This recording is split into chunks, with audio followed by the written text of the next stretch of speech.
Good evening. Thank you for joining us tonight. I'm Steve Shields, a Vice President of the Royal Asiatic Society, Korea. On behalf of Brother Anthony, the RAS President and the Council, I welcome you to lecture number 1431. The Royal Asiatic Society traces its beginnings to India in the late 1700s and was formally organized in London in the early 1800s. The Royal Asiatic Society of Great Britain and Ireland granted a charter to the Korea branch in 1900, the fourth year of the Gwangmu Emperor of Korea. RAS Korea expresses sincere thanks to our generous sponsor, Asia Development Foundation, for their second year of support. We also thank our members who have paid their annual dues.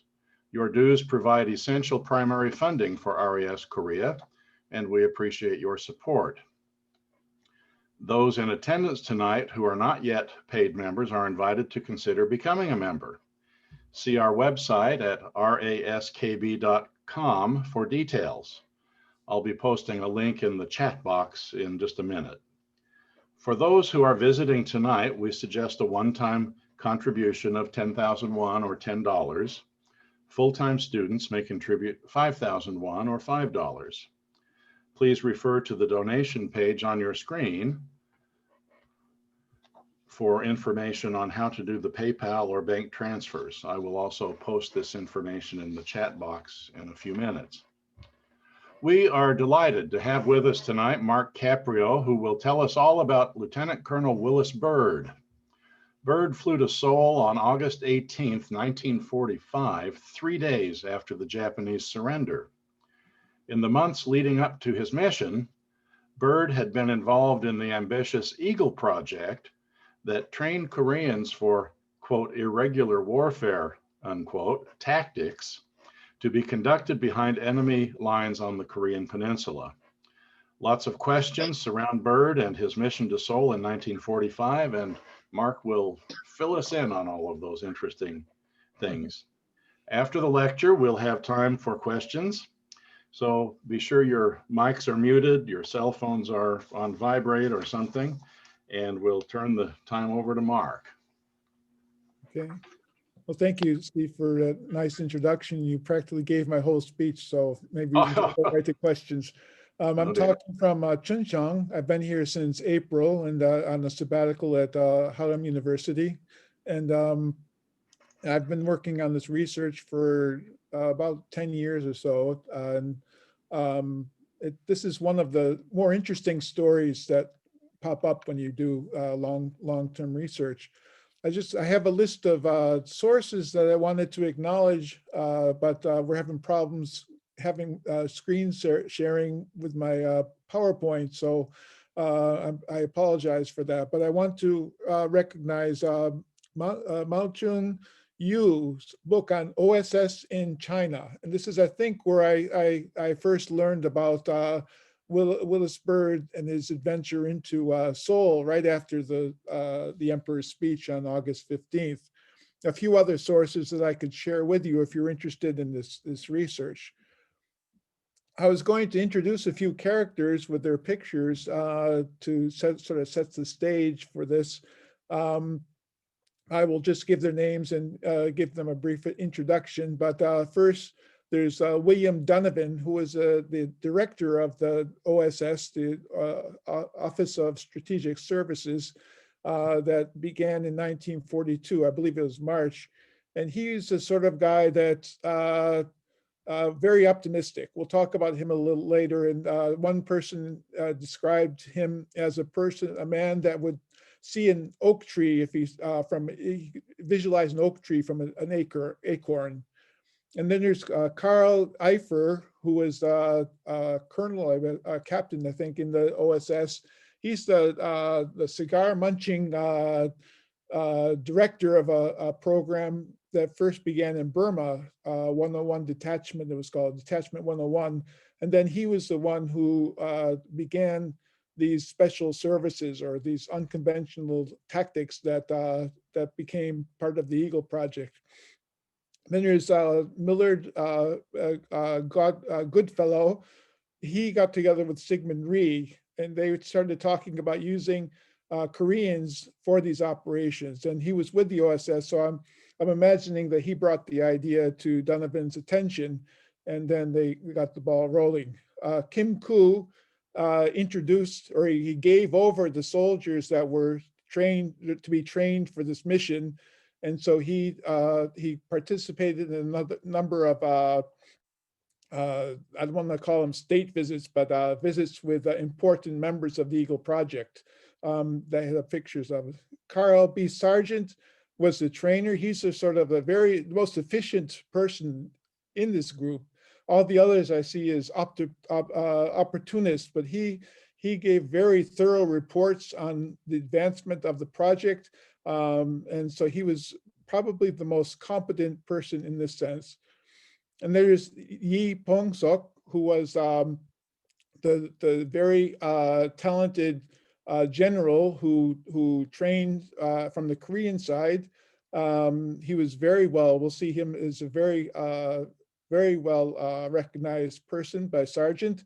After the war, he became Syngman Rhee's first prime minister, and occupied a few government positions in that sense. And then there's Kim Jong-up. He wrote probably the most interesting memoir of his time in this operation. He wore three military uniforms during the war. He was drafted as a student at Keio University and then sent to China by the Japanese. And they escaped from the Japanese military and trekked halfway across China to the provisional government capital in Chongqing, and then joined this Eagle project as well. And then there's William Bird, the picture that this talk is advertised.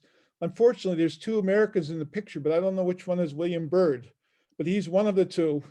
He is one of those people that their name tends to direct them towards their profession. He was a go-getter, an opportunist. We'll see. He led the mission into Seoul right after the war, and I won't tell you what happened. We'll learn about that later. But after the war, he started his own airline called Bird Air, and here he was running drugs and weapons into out of Vietnam during the war there.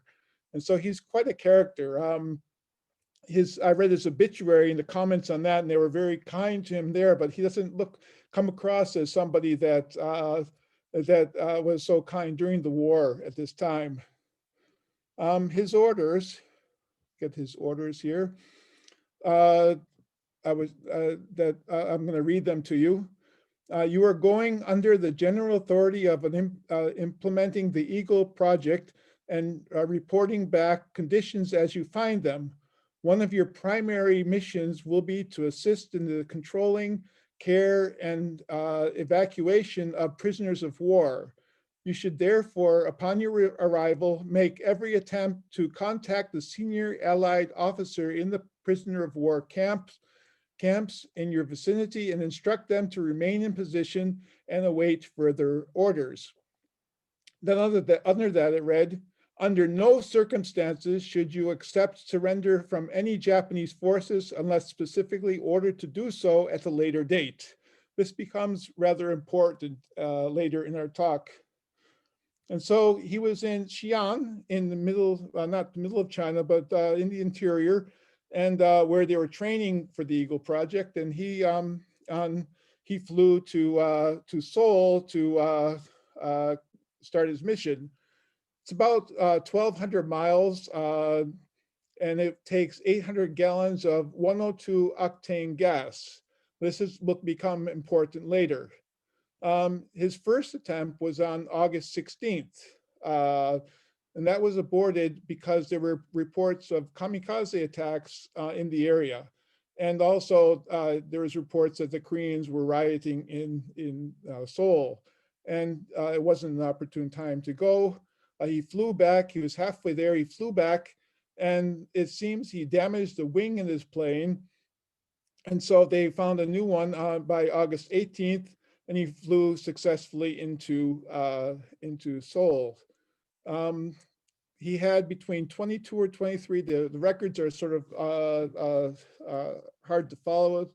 It says 22, but the count seems to be 23 passengers, including 4 Koreans who were perhaps there for communication purposes. He needed somebody to translate for him. For your information, the C-47, which he flew, seats about 30 people. He began radioing Japanese 400 miles from his destination, and he assumed that they had heard the news that the war was over and they were the ceasefire was had been put in place. But he was greeted by a Japanese pilot about 15 minutes from his destination, who engaged him in a chicken game. I don't know if everybody knows what a chicken game is, but it's when the pilot was flying straight at him, and the first person who ducks out of the way is the chicken, is the scaredy cat, I guess. The pilot kept his course. The Japanese pilot veered off at the last minute, and then gave them instructions to fly into Yoido airfield. Yoido was the airfield in Seoul from 1916, the Japanese built it, to 1958. And because the Han River kept flooding the airport, they moved it to Gimpo. And so, yeah, I've got a picture there. If you've ever been to Yoido airfield, or I'm sorry, Yoido Park, it sort of looks like a runway. They've done a fantastic job landscaping it. I thought it was a very nice walk, but you can imagine this being used as a runway, and that's what it was used for until 1958. You'll also see, and I was surprised at this, I went a few weeks ago, and there's a C-47 there on display. And you can go inside. I couldn't go inside because of COVID-19, but it's there on display. And this is a plane that Bird flew into Seoul in 1945. I wish I could show you the pictures. So he lands in Yoido, and initially there was a very hostile welcoming for him. The Japanese were all armed, of course. They were not happy that he arrived, and so they were not going to cooperate. One of the Korean passengers, Kim Chung-yup, who we met a little bit earlier, wrote that he imagined that General Lee's gun going off several times. So they're on the tarmac in boiling heat. It's the middle of summer, and the Japanese are making them stand out there. And he also imagined that his rifle went off as well. This is in his memoir. The Japanese were very confused over why the Americans were arriving at this time. What did they hope to accomplish? Were they there to accept the Japanese surrender? Were they there for POW issues? Why did they undertake such a dangerous mission at this time, at this early time in the war? In their minds, the peace had not been secured, and so they were sort of perplexed about this. The basic idea for them was get out of here, leave immediately, okay? The problem was a fuel issue. They had brought enough fuel for a one-way trip. 800 gallons of this fuel is about as much as the plane would hold. They did not have any fuel to return back to China or anywhere to go anywhere. And so they had to spend the night there. They were led to a hangar, they were given refreshments, and then that's where they spent the night. So Bird records all this in a very lengthy report that he submitted. And the next day he writes, mortars were set off on the airfield pointing towards the house as well as machine guns. A heavy weapons company was then brought up into view facing the house also where they were, the hangar. After this display of armament, a new officer was sent and in a very arrogant, hostile, and unfriendly manner informed us that our presence was no longer desirable. and that we must leave immediately, regardless of whether we are satisfied with the results of our visit or not, since it appeared that the arguing or insisting on accomplishing our mission was not producing the desired results. Orders were given to the mission to pack up their belongings and prepare for departure in the plane. They did get the Japanese to sign a letter or something saying that the Americans had arrived and they were not able to see the POWs. This was not the Japanese did not do this willingly, but in the end they did sign something, and Bird returns with that letter. Also on that day, so the message was hostile and clear: leave and don't return until real peace established. The Japanese gave them 500 gallons of fuel, and they were able to fly the plane to the Shandong Peninsula and land it there. That was also being occupied by the Japanese. So they went from one Japanese occupied zone to another in China, but it was less hostile in China. So the U.S., the military recognized Bird's accomplishments. They gave him the Soldier's Medal for heroic actions during the period of 16 August 1945 to 19 August 1945, when he was the commander of this mission. They talked about his bravery, the meeting with hostile forces, and then the way he handled it, they thought was very commendable. And so he was commended on November 4th, 1945. Let's please remember this, will be important later in the talk. We're going to change gears now. I'll come back to this mission at the end of the talk, but I want to talk a little bit about Koreans in the American military, or the Allied forces military. And then this is a backdrop to what the project was about. And this led up to the mission that we just talked about. We'll return to this, some of the more interesting aspects of the talk towards the end. So anyways, Koreans were under Allied military control in a number of ways. You never saw a regiment like the 442 that the Japanese Americans formed and went to Europe and fought, but they did. There was a number of other ways that they participated.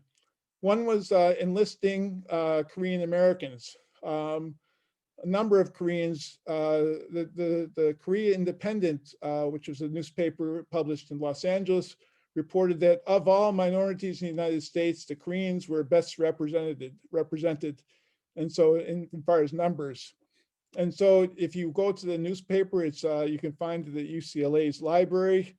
They have almost every day they commemorate one of the Korean Americans who had done something special for the armed forces. Then you find a number of Koreans in the all Japanese, quote unquote, all Japanese 442 regiment. There were a handful of Korean names in the list that you can look up, you can find online. One, Kim Young-ok, was led a contingent of Japanese, actually.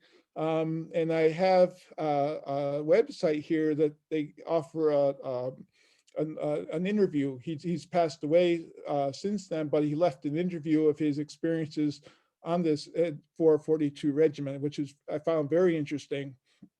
The British forces in Burma also employed a number of Koreans for their operations there. Also, there was a number of OSS training camps for Koreans. Not only Koreans, but Koreans were amongst them. One was in Washington, just outside of Washington, D.C., another in China. This is the Eagle Project. And then the third was on the island of Catalina, which is right out of off of Long Island, or I'm sorry, Long Beach in California.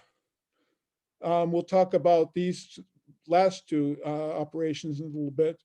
The Chinese were very active in supporting Korean operations in China. And then the Russian forces, the Koreans in Russia, the Koryo-Saram, were also being trained by the Russians. And this bothered the United States because they were worried that when the war ended, if Russians were going to enter the Korean Peninsula, they would have a trained battalion to accompany them. And this, I think, encouraged the United States to think more carefully about doing something more organized with the many Koreans who were scattered around the world.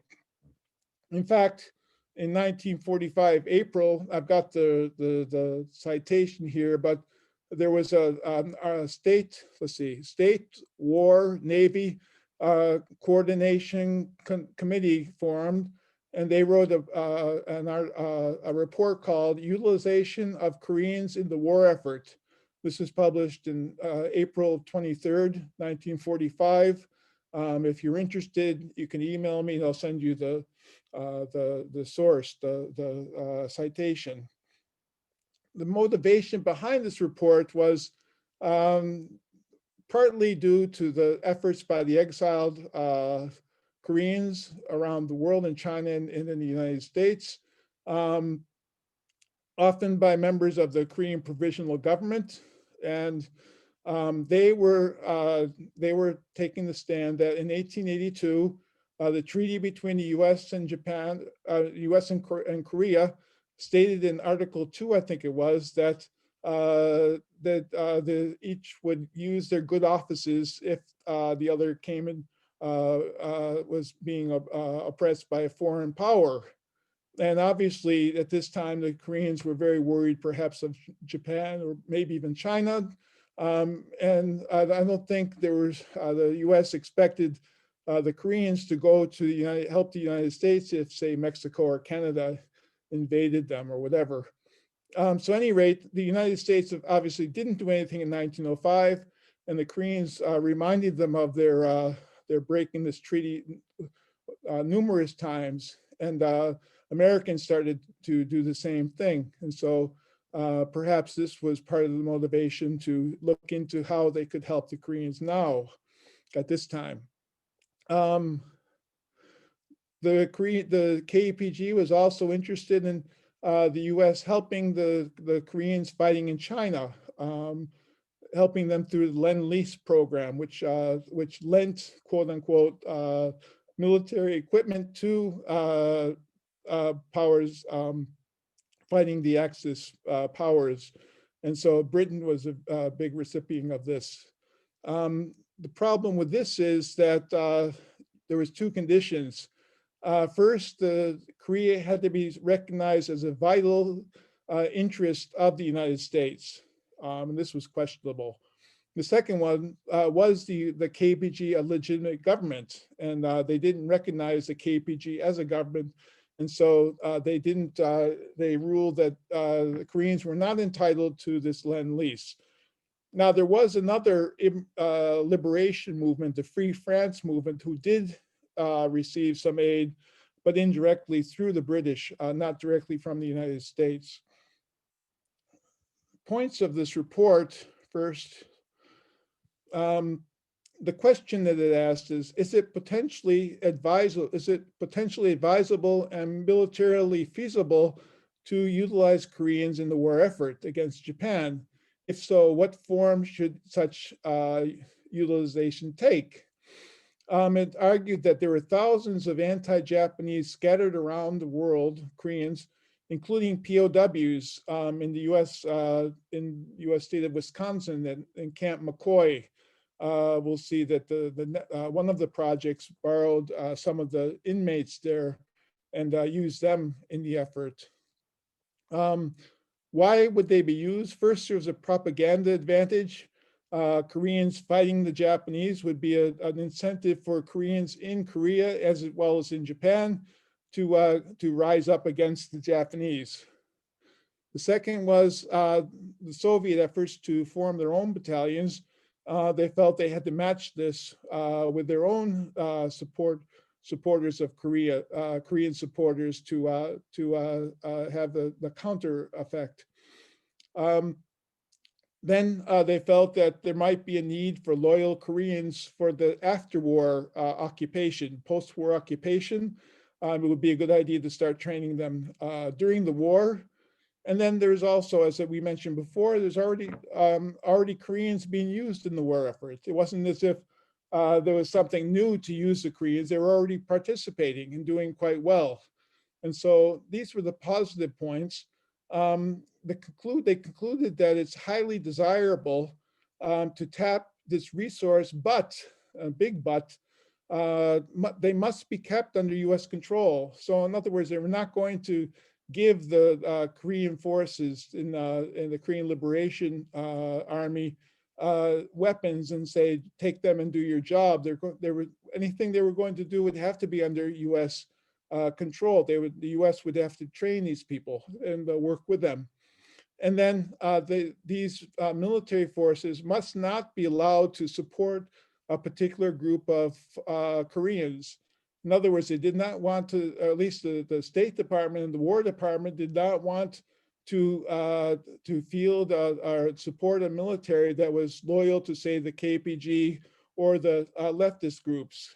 This would pose problems in the post-war occupation if they did so.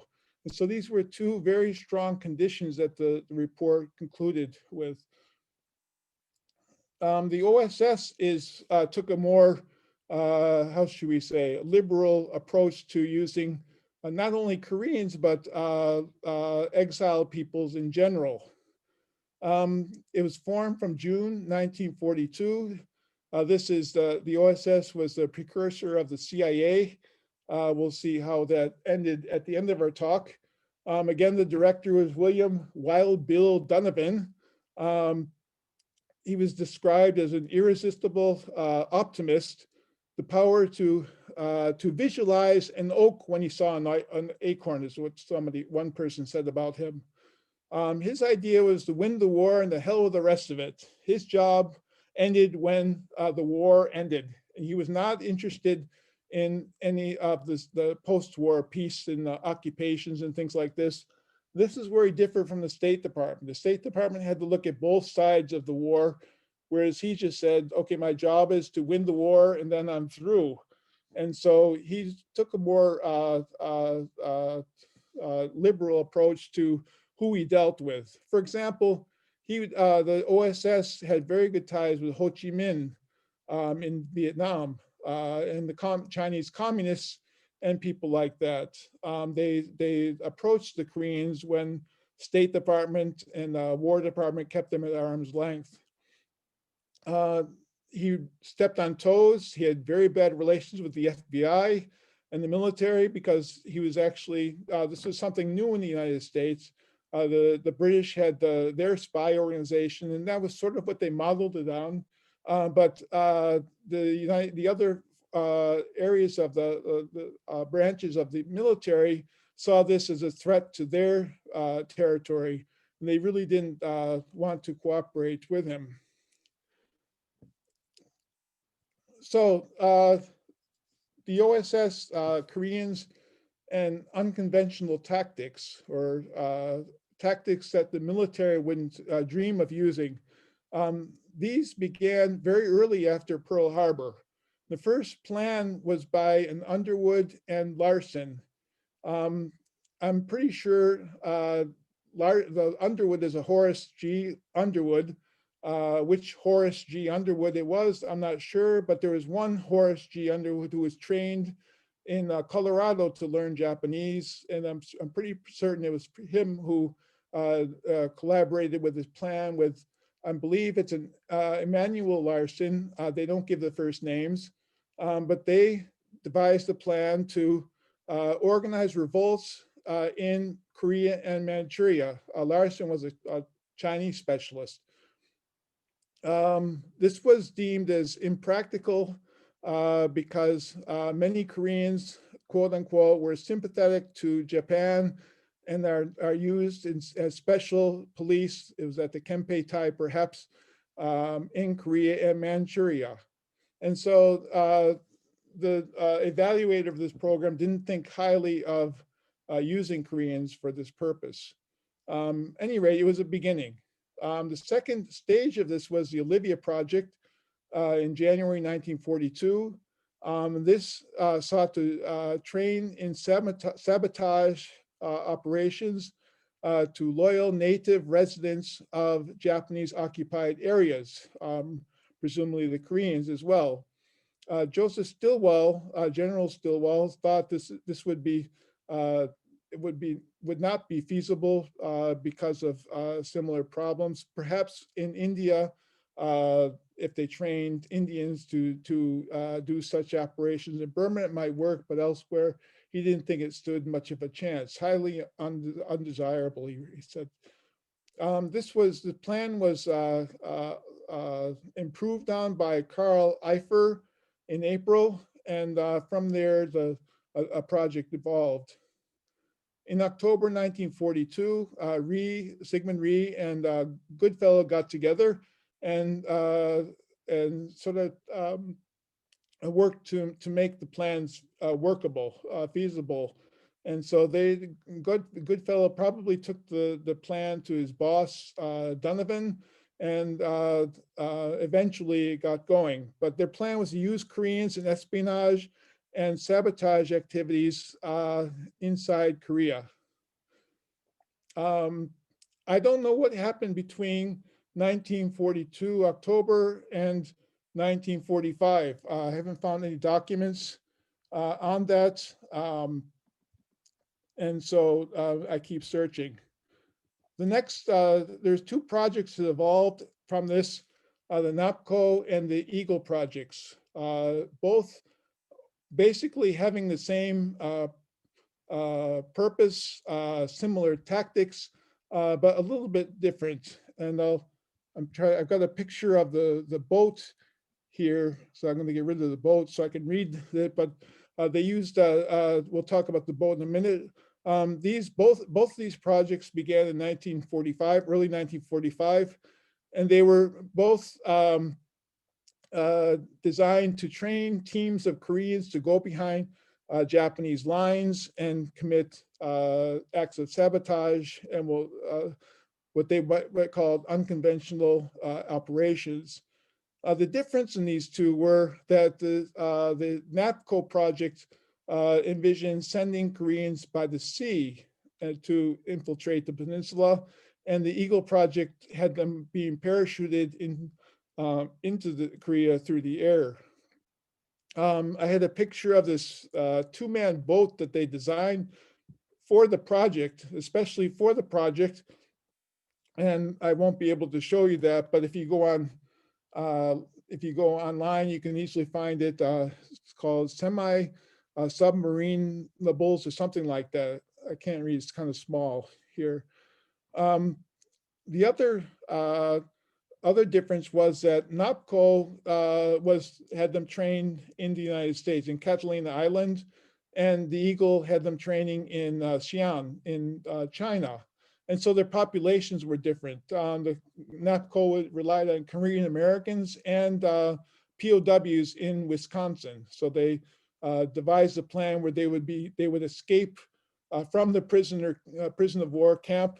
They would make their way to Los Angeles, and then they would get them to Catalina and train them there. Gave them passports and everything. The Eagle project relied on Chinese, for the most part, Koreans in China. Mostly, I think 65% or more had been in the Japanese forces, escaped, and joined with the Korean Liberation armies, and then were recruited from there to join this Eagle project. So different places of training, different populations of Koreans. Why Korea? Why did they feel that Korea was so important at this time? I'll read you if I can. Let's see. Korea is, I'm going to try to get this bigger on my screen so I can read it. I'm getting old, and so there you go. Korea is Japan's most vital strategic area outside of Japan proper. It contains many strategic war industries.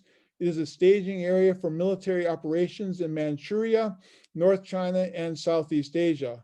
It is Japan's most invulnerable channel to communication with Japanese-held areas on the continent, Korea's support of Japan's war requirements in industry, natural resources, manpower, and communication makes skilled knowledge of Korea essential for strategic planning and preparing to defeat Japan. Yet our certain knowledge of military and related activities in Korea is frequently uncertain and inadequate. At present, our sources of intelligence about military activity in Korea are restricted to remote control sources such as photo cover, radio intercept, and publication analysis. To date, Korea has been virtually unpenetrated for strategic or tactical intelligence, and these two operations sought to fill that void through unconventional operations. This meant first organized sabotage, to organize and incite to action native groups in enemy-controlled territory, and then to arrange for the entry of arms and equipment for these groups, and to distribute them in pamphlets, to give instruction in the character and use of demolition material, and to direct, supervise, or conduct sabotage activities, to set up reception committees to meet and to aid our armed forces. So pretty detailed plan, pretty sophisticated area of training that these Koreans would be subjected to. There was 5 areas that the Koreans were to be parachuted into. There's a nice map here with them all detailed, but essentially the very northeastern part of Korea, the northwestern part, then 2 sections in the central part, including Seoul, and then some areas to the north of the 38th parallel, and then the Busan area. There would be 5 teams of, I think, 9 each, be parachuted in. They would start to conduct these operations. The specific duties that they would be required to perform would be to monitor transportation conditions, underground movements, shorelines and beaches, coastal shipping, troop movements, storage areas, air raid facilities, and the like, and then to recruit Koreans on the peninsula to prepare for the Allied landing, which would take place probably, they were planning to invade Japan in November, so sometime after that, we could imagine Korea also being invaded in the same way, probably from the north by the Russians and the south by the US and maybe the British as well. I mentioned General Lee Pom-sok earlier. Very, very interesting guy, born in royalty during the Chosun dynasty. He was educated and trained in Korea, China, Japan, Russia, and other European states. And so he was at least trilingual, if not more than. He's competent in Japanese, of course, Korean, of course, Japanese, Chinese, and perhaps Russian as well. Not too well in English. He could manage, but he wasn't able to talk as freely in that language. He was the leader of the Koreans in the Korean Eagle project. He selected who would train in this project, and then he helped in the training as well. He was very highly respected by the Americans, especially Sergeant Kyle Sargent, who wrote in the report. He had Clyde Sargent issued a monthly report on the progress of this. His first report in May of 1945, he wrote, "Without intimacy or familiarity, he has a paternal feeling for his men, and they appear to return to him proper respect and obedience due to their commanding officer, and also a feeling of spiritual dependence upon him. They address him as Baba, Papa, and the Korean equivalent of father." He had a sort of a checkered future. He became very interested in the Hitler youth movement. One Korean who was in Germany at the time also became interested and introduced it to him in post-war Korea, and he became very interested in that. Sargent writes a report evaluation in May of 1945, and he, with the pluses and minuses, of course. The pluses he listed as a good attitude among the Koreans. They were getting good clothing and 3 square meals a day, so they were pretty happy with the training. They were also very capable, or very had a high caliber, and he thought that they were very quick at learning the tasks that that would be required of them. Many were trilingual, as they were in the Japanese military, and they knew Chinese. And they also had military training under the Japanese, and so they were competent soldiers. And of course, he was very positive about General Lee's leadership. The negative parts were the facilities themselves were in need of repair, far beyond the budget that was allotted to him. He needed communication, had communication problems. Translators were needed, as well as specialists in training areas that they were required of the men. Transportation, security, and financial needs were also a problem, as well as the Chinese community and the nationalist officials were turning negative against the project. It was infringing on their influence on Koreans, compromising it. They didn't like that, and so they turned negative on the project. During this time, there was 2 or 3 very important meetings with Kim Koo and Americans.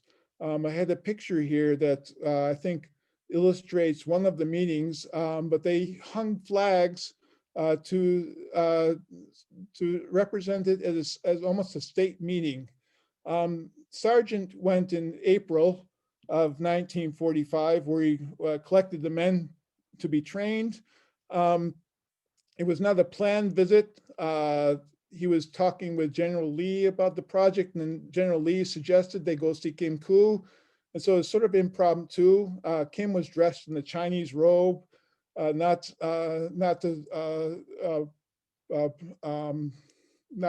as appropriate for a visit by an American. And he hung the Korean, Chinese, and the Free French flags above their conference room. The Korean flag is obviously because they were Korean, the Chinese because they were in China, and the Free French flag was because the French, it wasn't the government, but they had suggested sympathy for the Koreans, and the Koreans took this as official recognition. And so they were very happy with this, but it was really a meaningless declaration by a non-government French contingent led by Charles de Gaulle.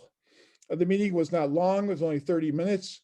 Sargent requested that they sing the national anthem, or the Korean national anthem, which they did. Kim assured him that he will cooperate fully with the program, and Sargent basically left saying, I hope to meet you, Kim, in Korea next time. 37 Korean soldiers that were picked by General Lee joined them, and they went with him to the training ground, which is about 12 miles, maybe 20 minutes, 12 miles south of Xi'an, a little bit distant from the provisional capital in Chongqing. So the influence of the KPG was very strong. This was not what the report we talked about a bit before envisioned, but this was the strongest link between the United States and the KPG. And again, the Chinese reaction was positive at first, but then negative because of the competition it perhaps suggested. The next visit was in August 1945, early August, between William Donovan and Koo. And this time Koo was prepared for him. This was the highest official, US official to visit the KPG, probably the only official to visit, and he took it as a state visit, much more formal. US Korean flags alone were flown. And something that you get the impression that Donovan wasn't happy about having to do this, but he did it anyways. So when it was over, Kim Koo wrote to President Truman, congratulating him on the future of US-Korean relations. And if he hadn't written to him, it might have been, probably would have been better if he didn't write to him, because Truman was enraged over this meeting.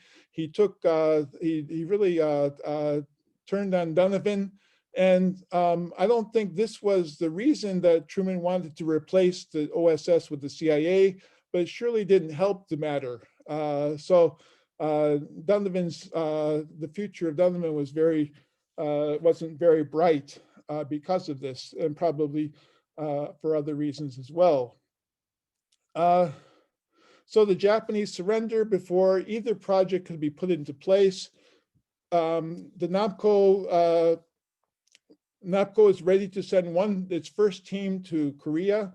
The problem here was they didn't have enough of the boats that they had envisioned releasing the Korean. They were going to sail a naval ship to within 50 miles of the peninsula, then release these small boats so the Koreans could land on the coast. I think they had one ready to go, and but before they were able to let it set sail, the first atomic bomb dropped, and basically the program was trashed after that.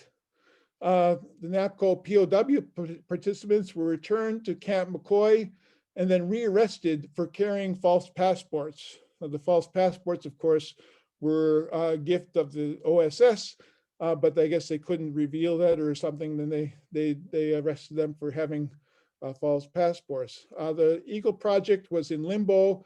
It ended maybe a week or two after, maybe 2 weeks after the Japanese surrender. And then the one mission that it took was to this flight, the Bird flight into Seoul on August 18th, to which we now return. So the Eagle mission took off. It left Uido and went to Weixiang, if I'm pronouncing it, Weifang for today's spelling. Again, another Japanese held territory, but nothing is to the extent of their air base in Seoul. And then it continued to Xi'an at a later date. The Korean members, especially General Yi, were wondering why were they going back to China when the Americans were about to land on Incheon and advance to Seoul. Why weren't they part of this contingent? But they were not allowed to join this. And I think General Lee didn't return to Korea until 1946. And so, but they were worried, wondering, and Sargent, of course, Kyle Sargent was also wondering why this turn of events happened in this form. Willis Bird received his medal and was given his commendation, but that was soon changed. So Bird had in his team 22 or 23 people. One of those members, one of the passengers on his flight was a Henry R. Lieberman. He was a journalist for the chief news. He was the chief news editor of the Office of War Information, the China branch. And you have to wonder why Bird wanted this person on his flight. He had to replace a Korean with him so he could get him on. So he threw off a Korean and put him in, and then he was allowed to fly into Yoido with the Americans. So on October 26, 1945, he wrote a report on the trip himself. Before we go into that, Bird was also, his flight was criticized because he had too many people on the plane, as was anyways. They were asking, why aren't you carrying supplies for the POWs? Why are you using too many people on this flight? Why so many passengers? He was told to try it again because another pilot had succeeded in seeing POWs. The Japanese then wrote to the Americans saying, please don't send any more of these missions.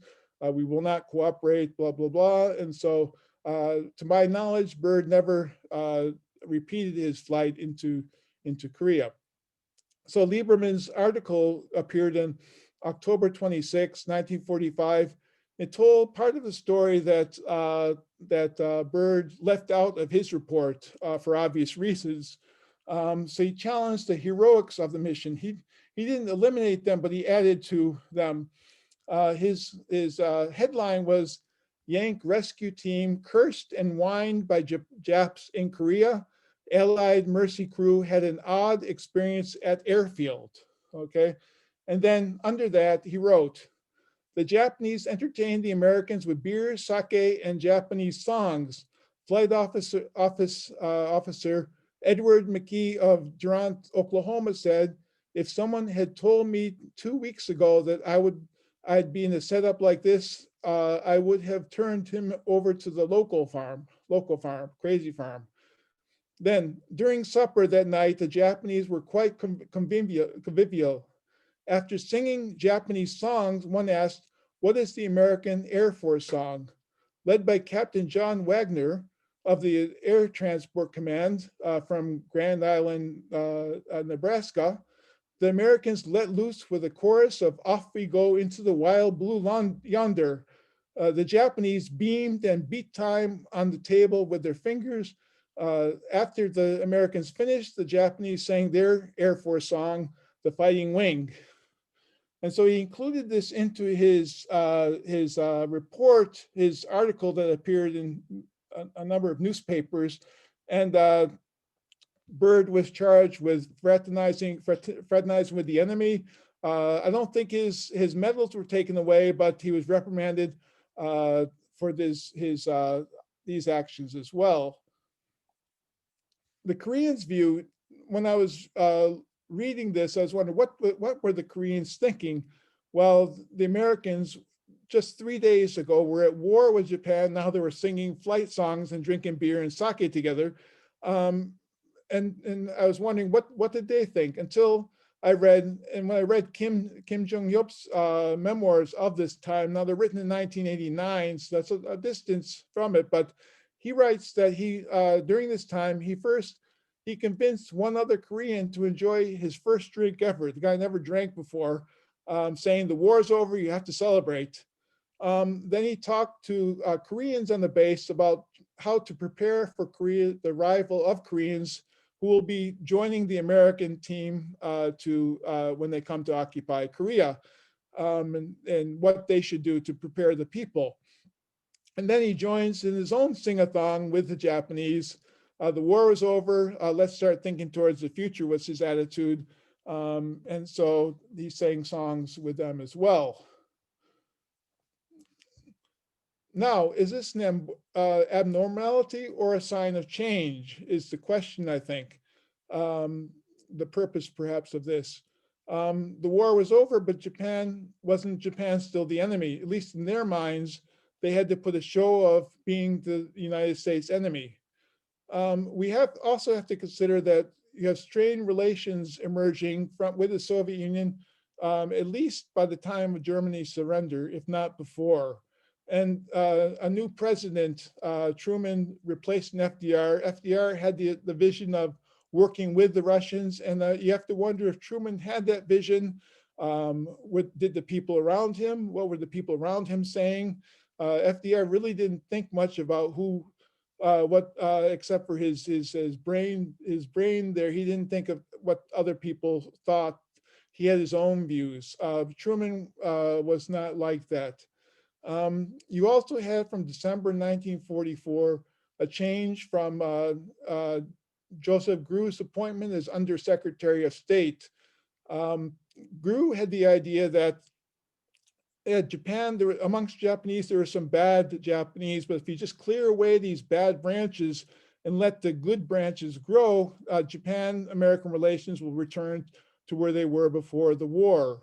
And so he was promoting, keep the emperor, let's have a benevolent occupation of Japan, get rid of the prisoners of war, the war criminals, and then let the good Japanese thrive, and then everything will be hunky-dory. And so you had these changes. In Japan, in Germany as well, Americans using West Germans for their purposes more. You also have other examples where United States forces went in and then they felt more familiar with the Japanese and the Koreans. An example, on September 2nd, 1945, the first troops into Korea landed. They were staying at the Chosun Hotel across from Seoul Station, and they were throwing parties. And the Koreans tried to join these parties. They threw the Koreans out and let the Japanese in, and they were partying with the Japanese as well. So Bird's actions were a little bit strange for the time, but they weren't. They were part of a trend, I think, that was going on where Japan was being seen, change, the visions of Japan were changing from Japan as enemy to Japan as potential subordinate, of course, but ally in East Asia. And then the general occupation of Japan and Southern Korea sort of resemble this. If you want an interesting critique of this, there's a manuscript that we're putting into a publication now called Betrayal of a Nation by a guy named Richard Robinson, who was in the occupation, very, very critical of what the United States was doing at the time. At any rate, that's all what I have to say about Bird's mission. I look forward to your comments, questions, additions, hopefully, and I leave the floor to you guys. Well, Mark, thanks very much. That was really interesting. You mentioned Horace G. Underwood, Yeah, and you said you didn't know which one it was. well, they're all Horace G's. No, there were only two. Only two, There was okay. Horace G., who first came in 1885 as a missionary. Yeah, Then there was his son, Horace H. Underwood, yeah, and then his son, Horace G. Underwood, and then his son, Horace H. Underwood again. okay. So the Horace G. Underwood that you refer to is our RAS Korea Horace G. Underwood, Okay, who was president in the 70s, 80s, into the 90s. His grandfather, the other Horace G. Underwood, was one of our founding, some people say fathers, some people say brothers, of the RAS Korea. But the Underwood family, still in its fourth generation or so now in Korea, still has membership in the RAS Korea. Horace G. Underwood's youngest son, Peter, yeah, is a member here and still works and lives here in Korea. So Horace G. was born in 1917, yeah, the year after his grandfather, the other Horace G., died. okay. And I suspect that's why they named him after Grandpa. But Horace G. Underwood II, we'll say, being born in Korea in 1917 and was raised here, he grew up speaking fluent Korean, speaking Japanese. And when the war started and the Japanese kicked out all the foreigners, he was among those and went to the States. He did his doctoral studies in the US. But during World War II, of course, as you mentioned, he was brought into this program. Right. Later, he was one of the chief interpreters at Panmunjom during the Korean War. He and his brother, Dick, both of them were interpreters there. And still very young men, you know, in the 1950s, they were just in their 30s. Right. And but we proudly claim both Horace G's and both Horace H's. He wrote a memoir or something. Yonsei Press put it out, I think. Right. It was done just prior to his death. It was published in 2001 called oh dear, something about war and peace in Korea. I got a copy of it, and yeah. I don't know if it was there that I found this, but he was supposed to join the Americans when they arrived, but his orders got mixed up, and he was on a mine-sweeping boat between Busan and Shimonoseki, something. Yeah, something like that, I recall. Yeah. Yeah. Yep. Any other questions? Come on, folks. Let's see, I've got a question here. Mark, is there any truth to the story No. that if the OSS had been a little smarter or more aggressive, that Kim Koo might have ended up in Korea before Syngman Rhee, and maybe even Korea's first president? I have never heard that. It's an interesting take. Goodfellow really got, it was a very important connection to Syngman Rhee, and he was the one that lobbied for him to get there. I don't know what delayed Kim Koo. I think Kim Koo arrived 1 month or so after Syngman Something Rhee. like that. Yeah. Yeah, and I don't think Kim. My impression of Kim Koo, he didn't have that. I don't know what to call it, but the Syngman Rhee had this drive that he was going to be president no matter what. I Yeah. don't know if Kim Koo had that, or if he did, maybe he lost it later when he went to North Korea to try to negotiate a different path for Korea. But I've never heard the story that if Kim Koo had better relations with the OSS. The OSS was going down quickly after the war anyways. Truman was sort of didn't like them because I think they were too close. Donovan was too close to Roosevelt. He's a Roosevelt man. And I don't know what caused Truman to trash the OSS for the CIA, but it came very quickly after the war, within months after the war. If Kim Koo had fostered those relations, depends on who he would foster them with. Donovan surely would not have helped him, I don't think. Goodfellow, of course, had better connections, and he stayed on after the war. He was an important advisor to the military in the U.S. So he would have been. I don't. It depends who he latched on with, if he was going to latch on. And I think Syngman Rhee's English ability helped him. I don't think Kim Koo had the English ability to communicate what he needed in that sense. But interesting idea. Yeah. Anybody else? Just unmute and speak up if you have a question, or type something in the chat box and I can read it.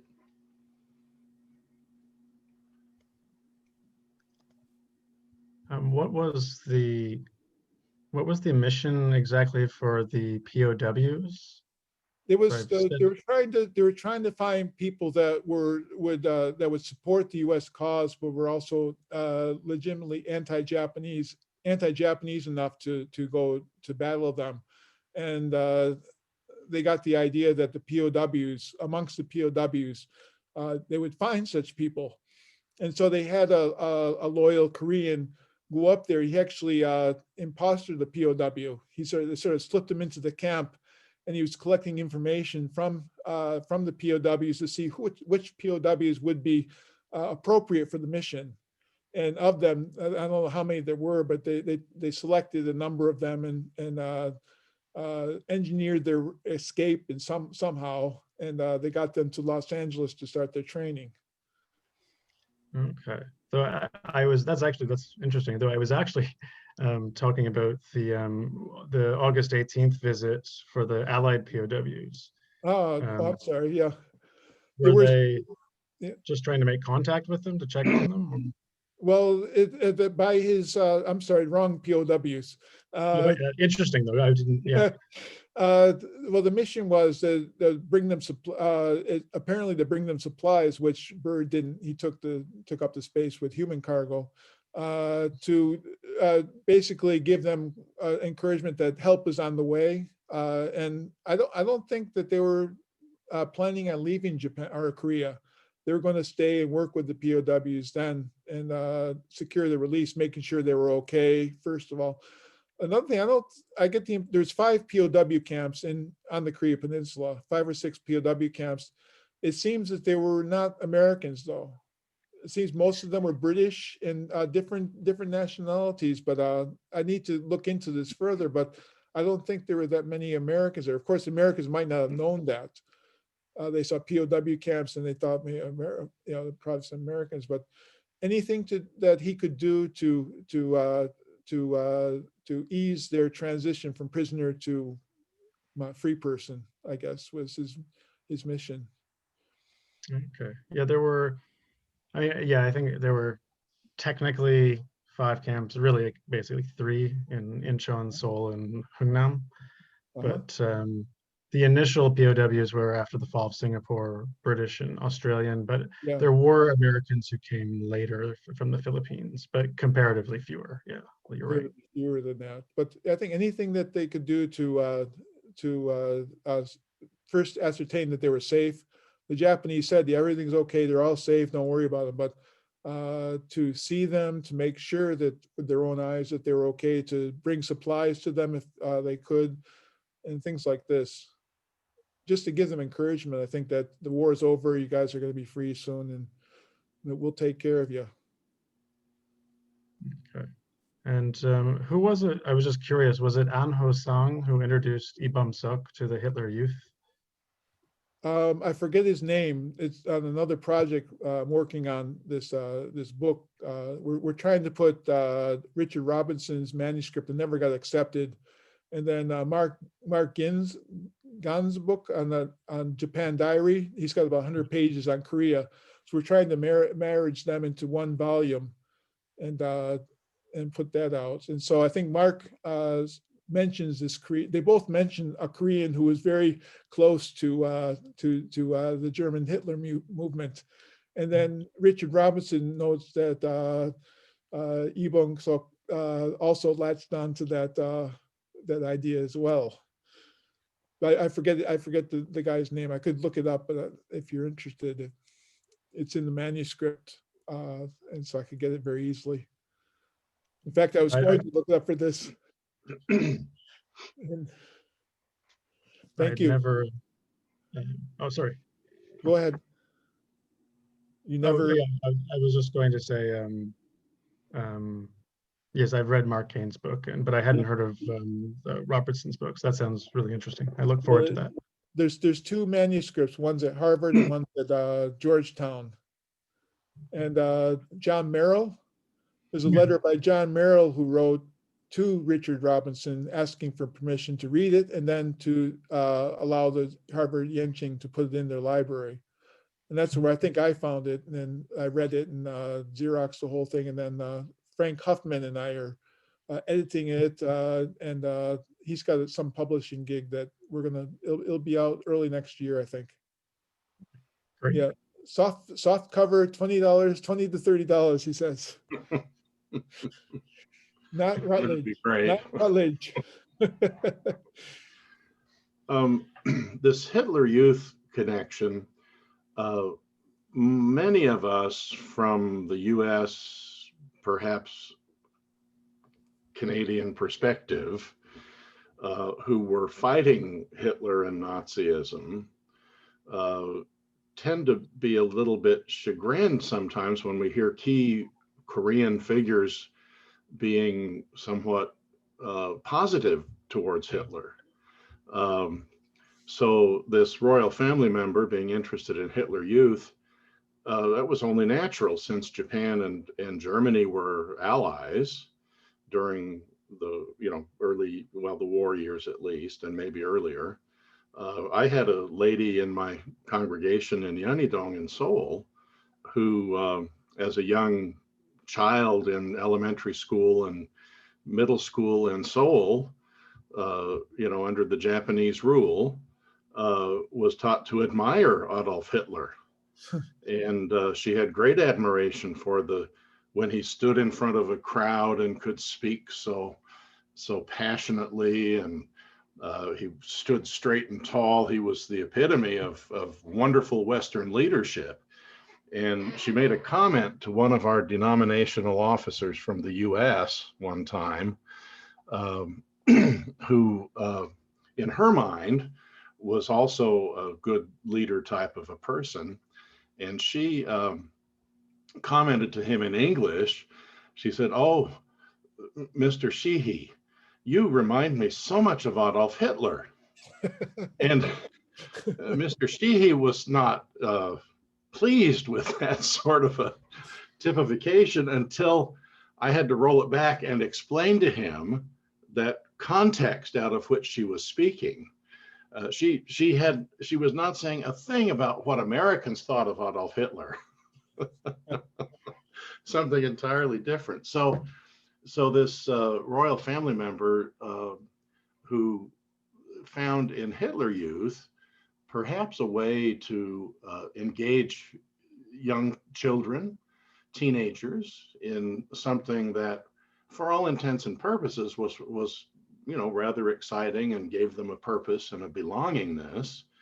I had a good church friend from Germany who, he's passed away now, but he was in Hitler Youth as a child because everybody in Germany was in Hitler Youth. You couldn't not be if you were a German. So that's an interesting connection there, and it'd be interesting to find out more about the man's interest in all that, but It was a probably very not possible.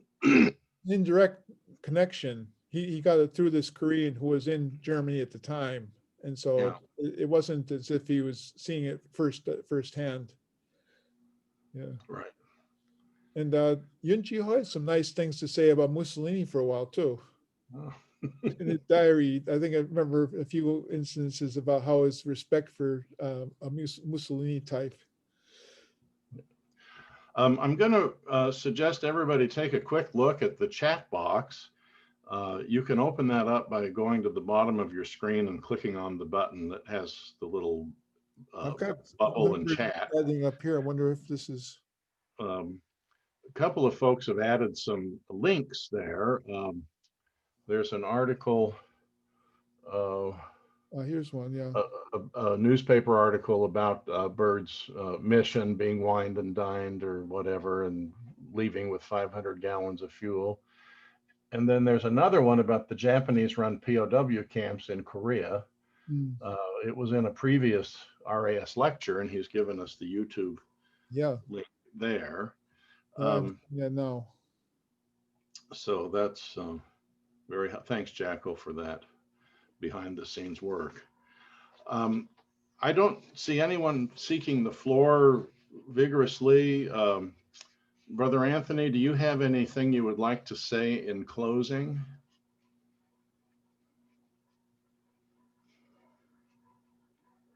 Can't hear you. Your mic is not turned on. Yeah, it's a very complex moment in Korean history, isn't it? It's interesting to hear about those first days because, of course, the American military government didn't really come in and start until September, mid-September. September 7th or 8th or so. Yeah.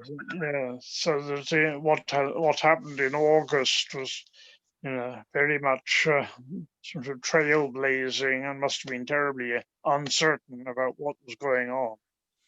Yeah. Yeah. Well, thank you very much. We didn't really miss the PowerPoint, luckily. Oh, they had some nice pictures there, and well, surely, yeah. If you get a but chance, that could be a distraction. We had to listen to you. We had to Right. Get to Yoido Park if you've never been there. They've got in researching this talk, they have a nice museum or something there about the airfield, and I missed that. The first pilot flew into there in 1922 on Cheonnam, and he was greeted by 50,000 Koreans there, and it's an interesting story in itself too. Yeah, but he flew in there from Japan. Of course, he was trained by the Japanese, but he's an interesting story in itself too. While we're on the subject of air flight and museums, there's also an excellent museum at Gimpo Airport on the history of aviation in Korea, with restored aircraft, models that were actually in service at different times. The beginnings of Korean Air, for example, is talked about there. It's an excellent museum. And one of these days when we don't have the COVID problem to worry about, we could do a day trip with RAS there like we like to do. Well, I'm going to bring us to a close then. Okay. Our next lecture will be Tuesday, December 8th at 7:30 p.m. Join us by Zoom for a presentation by Brother Anthony who will tell us all about being a translator and being prolific, or maybe it's a prolific translator, something like that. It should be interesting. But thank you for joining us tonight. We look forward to seeing you in 2 weeks. Have a good evening. Thank you. Thank you very much. Thank you. Thank you. Yeah. Thank you, Mark. Appreciate it.